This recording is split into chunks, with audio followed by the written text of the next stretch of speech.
My name is Cindy. I'm working as a somnologist in a small hospital in California. This morning, I came to the clinic with a disturbed mind. When my assistant, whose name is Roger Pears, asked me the reason, I simply just said it's because of the sleep demons. As if anyone's going to believe you. You know better than anyone, Cindy, that demons don't exist. There's a simple scientific explanation for what's experienced. Roger replied in a way that convinced me, despite knowing that I'm an expert in this field. Come on, Roger, don't try to make it sound like I'm uttering some nonsense. Besides, I haven't even told you the entire truth for me saying that sleep paralysis demons might exist, I said as I sat down on my chair. Because it does sound like that, the way you're talking about it. One might think you encountered one of them overnight. He looked at me laughing as he said that. But the moment he analyzed my expression, he stopped and asked hesitantly, "Don't tell me, did you?" As I looked directly into his eyes without uttering a word, he thought I was pulling a prank on him. So he looked around everywhere to check if there was any hidden cameras. When he didn't find any, he asked me to tell him everything. It was just about last night when I was preparing for sleeping. I was studying a case that was recently assigned to me. I needed some research material, so I searched it online when I came across an article about sleep paralysis demons, which was claiming that sleep paralysis occurs due to demons. They can be in the form of aliens or dead relatives.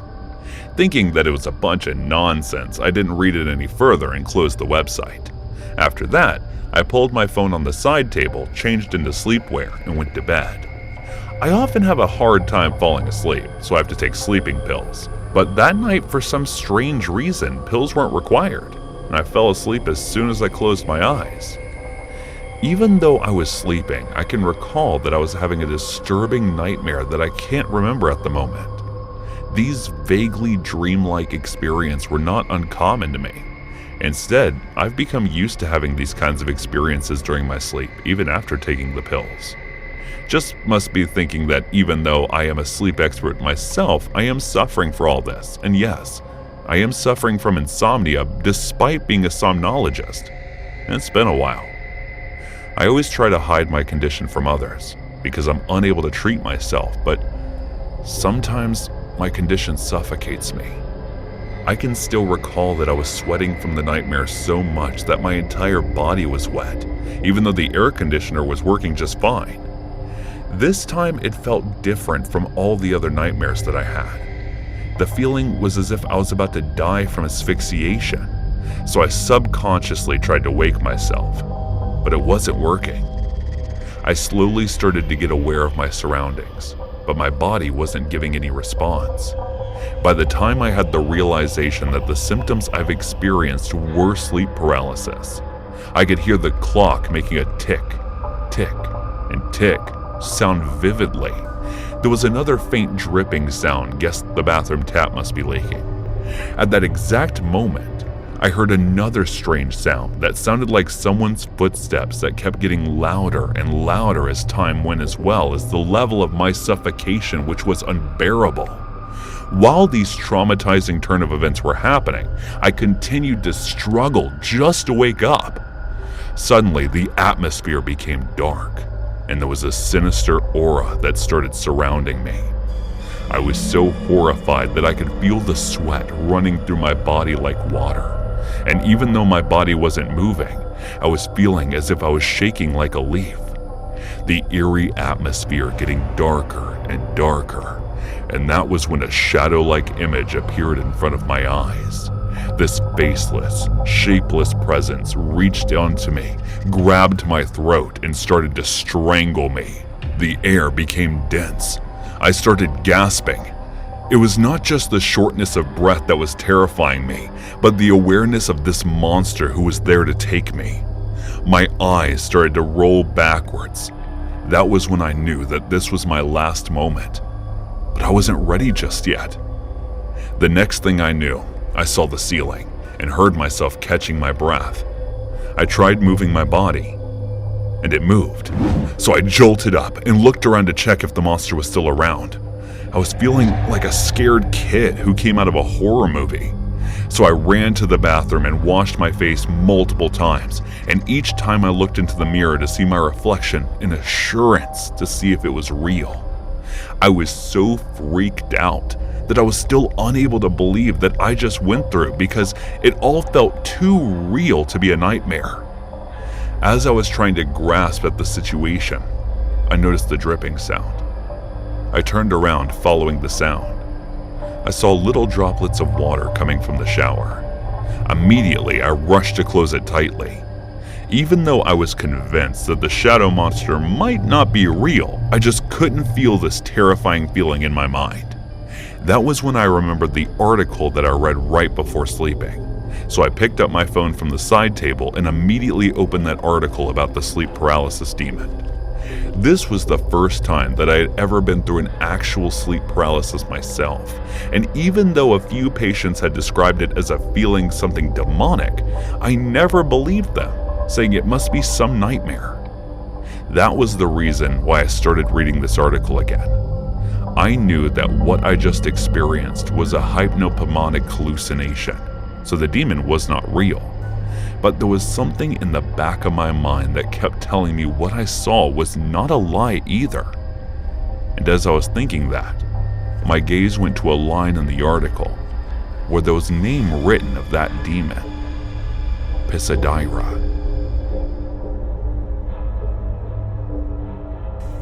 Hey guys, thanks so much for all the support. If you haven't subscribed to the channel yet, please feel free to do so. It was the day when I was supposed to fly back to Dallas from Boston through Southwest Airlines. The time for my flight was 2:45 a.m., so I asked my boyfriend Austin to drive me to the airport around 1 a.m. He wanted to wait till I boarded the plane, but I sent him back since he had work early in the morning and he needed his sleep. As I was waiting, I realized there were fewer people than I expected. The airport was almost empty. Only a few staff members and around 5 people, including me waiting for the flight, were there. I looked around while waiting, and even the people who were already present there seemed a little weird. They all had their head down, not speaking a single word, and not even making any movement. It looked as if they were all some sort of statue. That was when the pre-boarding announcement started, asking for us to have our boarding passes and identification ready for the regular boarding, which was about to begin in approximately 10 minutes. I had everything prepared already, and the documents were in the left pocket of my purse, so I took them out and held them in my hand. After a few minutes of waiting, the boarding started. I went toward my boarding gate and boarded the plane. As I was going to my seat, I noticed the passengers to be weirdly quiet. The way they were in the waiting area earlier, an uneasiness started to take over me, and it felt as if the atmosphere of the plane was slightly frightening. I tried shaking it from my mind and went to my seat. The flight was supposed to reach Dallas in 3 hours and 38 minutes, and I had brought a book that I had been reading for the past few days, so I took it out and started reading. "Excuse me, do you mind moving your purse? That's my seat." I looked up as I heard the voice of a man. Sorry, I thought no one was coming." I moved my bag while apologizing and then went back to reading my book. I noticed everyone had turned their head towards us, but the gazes were focused on the man. I wanted to avoid this weird feeling I was getting, so I went back to reading my book. The man tried talking to me a few times, but I tried to act as if I was too focused on the book to be able to hear him. So after 3 or 4 tries, he just gave up. Something happened after that which crept me out. That guy put his face between my book and me, and then started laughing like a maniac as if it was hilarious or something. "Watch your manners, mister," I said while gritting my teeth in anger. "Mr. Mandel," he smiled. "I don't want to know your name. Just mind your business and let me mind mine," I said, and went back to reading my book. "Fine. I just wanted to be friends." He stood up and started going toward the toilet. After half an hour passed, he didn't return, so I started to grow a little concerned about the stranger. I looked around to see if he had exchanged seats with someone, or maybe he had gone to sit in a different one, but he wasn't anywhere. Strangely, some of the passengers who I had seen earlier had disappeared too. The atmosphere of the plane had changed in a weird and dark way, and it was extremely frightening. Avoiding problems is what I do best, and this time I wasn't thinking of this as my problem. Instead, I thought it just must be my imagination. So I leaned back, closing my eyes and thinking that I shouldn't worry about a stranger. He might return himself when he wanted to. Even after closing my eyes, though, I couldn't stop thinking that something was wrong. I kept ignoring all these weird, intrusive thoughts, but that was when I started to hear the eerie noises coming from every direction. So I clenched my eyes even tighter, because if I knew or saw the source of these sounds, I might not survive. I kept telling myself it was all because I was alone and imagining things to scare myself. I didn't have the courage to open my eyes. All of a sudden, I heard Mr. Mandel scream, and I thought he was on it again. His weird, creepy pranks to become friends with me.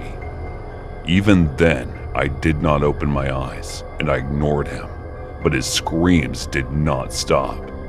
"Stop doing this! This is not fun!" I finally opened my eyes and turned around to scream when I witnessed the most horrifying scene. Around 10 passengers were sitting down, tearing the man apart from their teeth, blood all over their bodies, and the rest of the passengers were quietly looking at them with a weird, scary shine in their eyes. I froze, terrified. The man looking into my eyes screamed and pleaded for help, but none of them took notice of me or turned their heads towards me. It was like for them, I wasn't even there.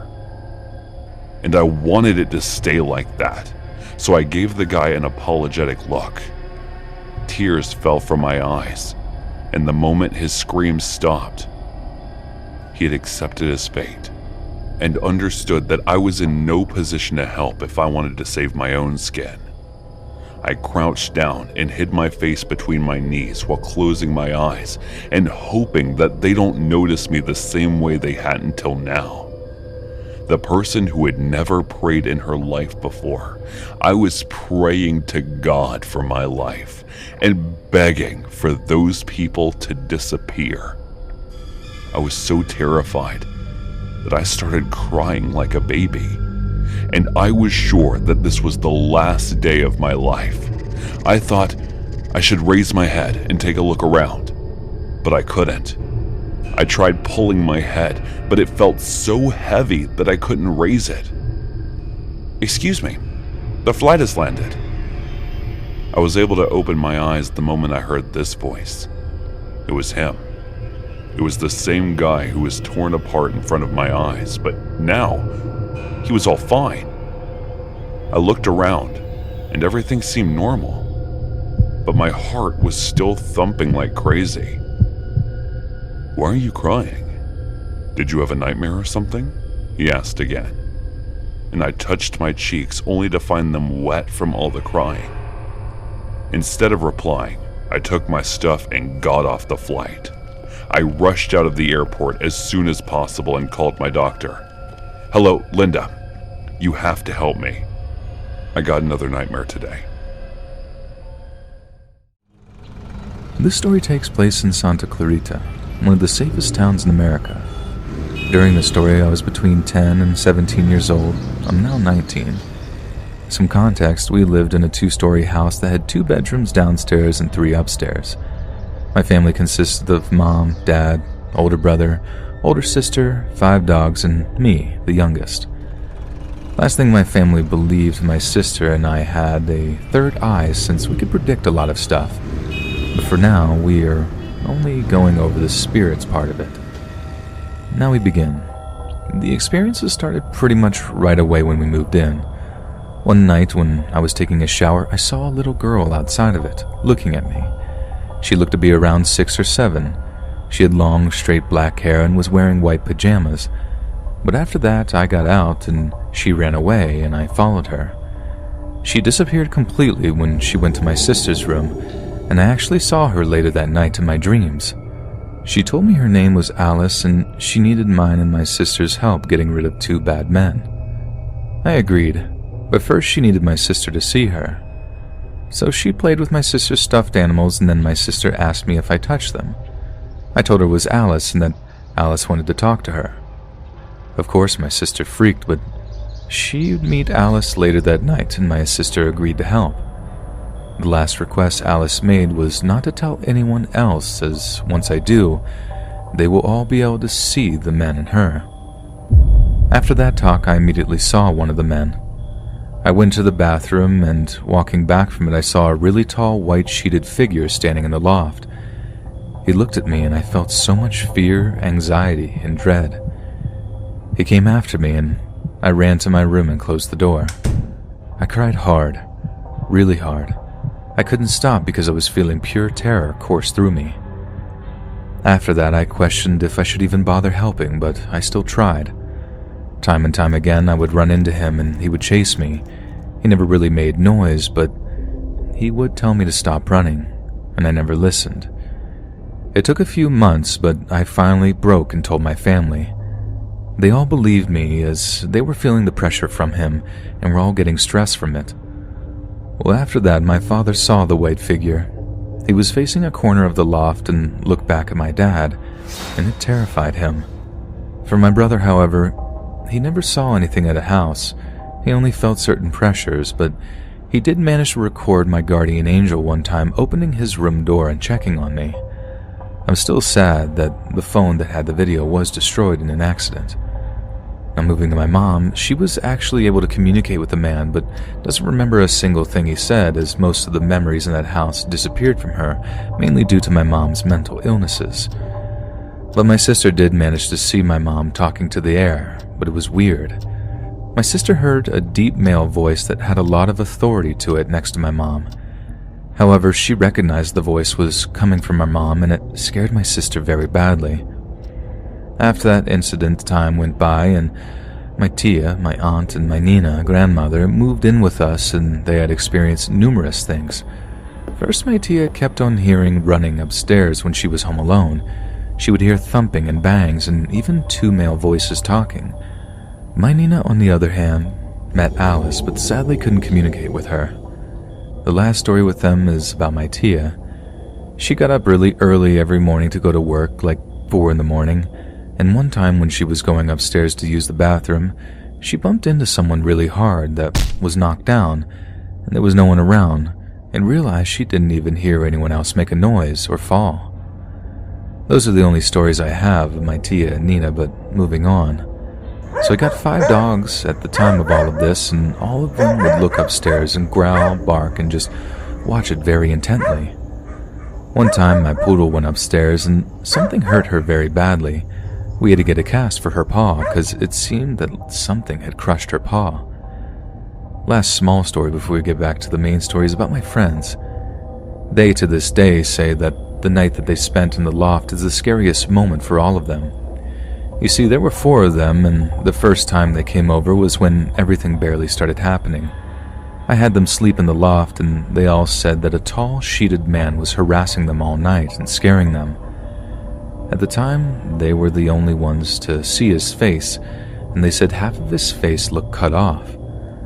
My friends would come over almost every weekend, but after that moment refused to go anywhere near the loft. Now, to get back on track, after some time I started to see visions in my sleep of Alice's death. She was taken by the sheeted man and brought to another man who wore a very dirty suit. He looked very disorganized, but he had Freddy Krueger-type gloves and slashed Alice. I kept seeing this over and over until one day I saw the killer. When I had to take a shower, I would have to cross the loft, and there I saw him, crawling on all 4s, stared at me intently with so much hate. He gave off an even more sinister presence than the white sheet. He was pure evil, and something I didn't want to deal with anymore. Unlike the white sheet, Killer never attacked anyone, but he was just a terror. Have you seen the movie Insidious, and the scene where the medium draws the demon on the ceiling? He's similar to that, and he even would crawl up walls like that. After he started to show himself, my dad saw him and actually started to sleep downstairs instead of his room because of how often he was seeing him in the room and scaring my father. My sister was getting super stressed from everything and told Alice she wasn't helping anymore. My sister never saw Alice after that. For me, there wasn't anything I could even do. I was too scared to even look at the men, and I was getting mentally drained from seeing them all the time that I told Alice I was done too. I was 15 then, and Alice looked sad and disappointed at that and told me goodbye. I didn't want her to leave, but I couldn't stop her, and she vanished, and that was the last I saw her and the two men. Things actually calmed down a little bit, but my family started to break down. My parents divorced because my brother almost died in college, and my dad refused to travel to see him, and my mom never forgave him for that. My sister suffered with major depression and bipolar and even PTSD from everything.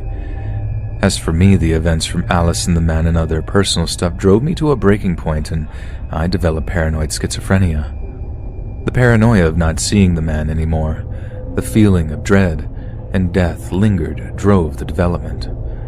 The spirits mixed with anger and hatred from everyone built and broke everyone. We decided we need to move on from that house, so we moved to where we are now. Now everything seems to be fine. My brother is in good health. My sister lives in Seattle pursuing her dream of music producing. My mom and dad decided it was best to live together still, and me, who had moved on professionally. Things really hit the fan in the old place, and it almost tore my family apart. The anger and fear that the old house had was too much for us to handle. Now we still have paranormal activity, but a complete 180 compared to that old house. If I were to give advice to anyone about spirits, never help them, as sometimes they will pull you and everyone else into something none of you have the power to help with.